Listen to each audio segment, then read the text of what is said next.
I'm Matthew Albright. Welcome to Philozenge. Today I'd like to touch on Judeo-Christian sense of self. I think we have to start with the idea that our philosophical standpoint in Western civilization, our Western philosophical standpoint, our approach to science, our approach to art, our approach to other aesthetics, our approach to architecture, our approach to ideas, our approach to ourself, especially, are based on two main fountains of thought. One coming from the Greeks, and we'll touch on that in another series, and the other one coming from the Hebrews. And of course, the Hebrews, the Hebrew ideas were later expanded upon and amended through the Christians, and of course, the Greek ideas were later expanded upon and extended by the Romans, and then after that by the Christian Empire, the Holy Roman Christian Empire. So this is why we're starting with a discussion about what is our sense of self, what is our Western sense of self, or what is our philosophical sense of self with the Hebrews. So, what have the Hebrews done for us lately? When we go through life, when we wake up in the morning and we look at ourselves in the mirror and we go, this is who I am, what parts of the ideas that come into our head can we take from the Hebrews? Right off the bat, let's say, the Hebrews have given us, and they've given us along with the Greeks and of course the Christians and the Romans, but the Hebrews have given us the idea that we are creatures of reason, that we have logic, that we have intelligence, if you will, and two, that we have free will. And perhaps the most overarching idea that both the Jewish and the Christians gave us was the idea that human beings are special, that there's something about us as selves, that there's something about me as a self, that when I look into the mirror, no matter how crummy my day is going, no matter how crummy a person I am, I can still say that I have value. My life has value. This idea that human beings are special, that human beings as a species are special, that the human individual, regardless of anything else it does or says or thinks, is special and has value. That's a very unique idea, a very unique philosophical idea. And again, we're not saying it's the right philosophical idea. There are arguments, and I want you to think about those arguments. So let's back up. Let's get back to the Hebrews.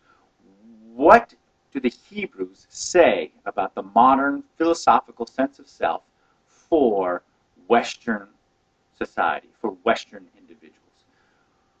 Most of our information, most of our things that most of the places we can go to figure this out are in the Hebrew scriptures, and most especially Genesis. Because if we look at what the Hebrews thought of their God, we get a good sense of what the Hebrews thought the human self was. This is all based, again, on Genesis. You think about that initial creation of human beings, and that there's the phrase that says that human beings were created in the likeness of their God, created in the likeness of God. And traditionally, there's two assumptions that are drawn from that line. One assumption is that, like their God, human beings have reason, and like their God, human beings have free will. Whatever else God is reasonable, and God gave this reasonableness to this creation called human beings. Now, what do we mean by reasonable? Reasonable, very interesting. Reasonable is the idea that there is a reason for everything, that everything has a cause, everything has a because. And so if you look at the Yahweh, the God of the Hebrews, there's a very deliberate creating of the universe going on, right? The 7 days of creation, where God says, hey, let's have stars, hey, let's have a sun, hey, let's have earth, right? Very deliberate placement of creation, and a kind of creation that's all tied together in a very reasonable kind of way. Notice as well that how that God of the Hebrews creates this universe, this creation, is by speaking, by labeling something.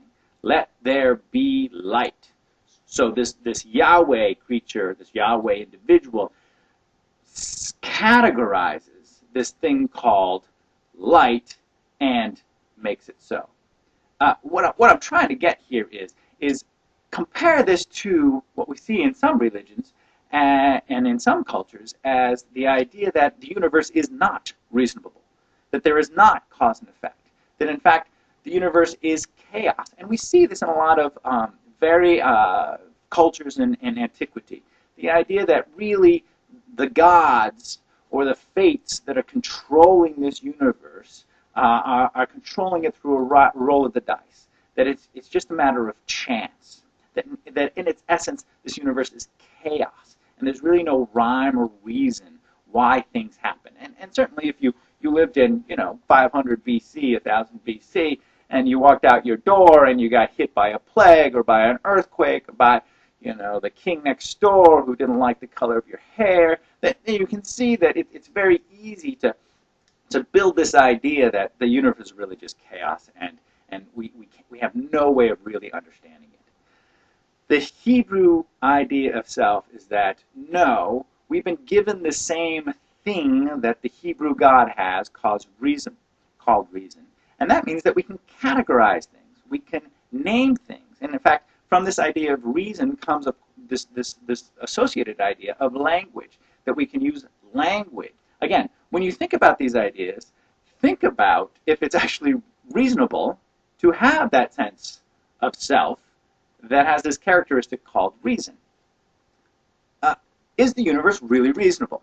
Can it be understood as the Hebrews would have us understand? Second aspect to the Hebrew God that we see in Genesis is the idea of free will. We're going to touch on free will again and again. Free will is a very complicated idea, but let's just use free will in comparison to to animals. Okay. Now the theory, the Western philosophy really, is that human beings have free will while animals do not. And a good example of this is, there's certain things that my dog just cannot say no to, because my dog is totally on instinct. My dog cannot say no. If I was to put a raw piece of steak down on the kitchen floor, my dog would not be able to stop himself from eating that steak. Another great example of this is the idea of suicide. Only the human being has the free will to stop living, to take one's life. Right now, I can decide to go right out that window, jump out the window, and crack my neck. Or I can decide not to eat for the next 4 weeks. An animal does not have the free will to decide not to eat. It knows only to eat. And certainly, we think, an animal does not have the free will to take its own life. There's two ideas that we get from the Hebrews, and I want to think about how we apply those two ideas now. First of all, I would put forth the thesis that we would not have science if we didn't have that Hebrew idea that the universe is reasonable, that we can come to understand the universe because there's a reason for everything. Now, don't get me wrong, the Greeks gave us the opportunity for science as well, and I think if you get the Greeks' idea of knowledge and the Hebrews' idea that we can understand the universe through that knowledge and that the universe is ultimately understandable, then you get the idea of Western science. But I do want to give the Hebrews their due in coming up with this idea that the universe is knowable. Now, it's a secondary idea of whether we agree with that.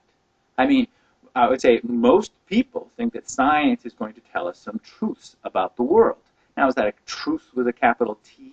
Or is that a truth as in, here's our perception for now? These are all questions that you might want to think about. Is the universe reasonable? And maybe a more important question is, can we ever really come to know the universe? All right, good luck with this.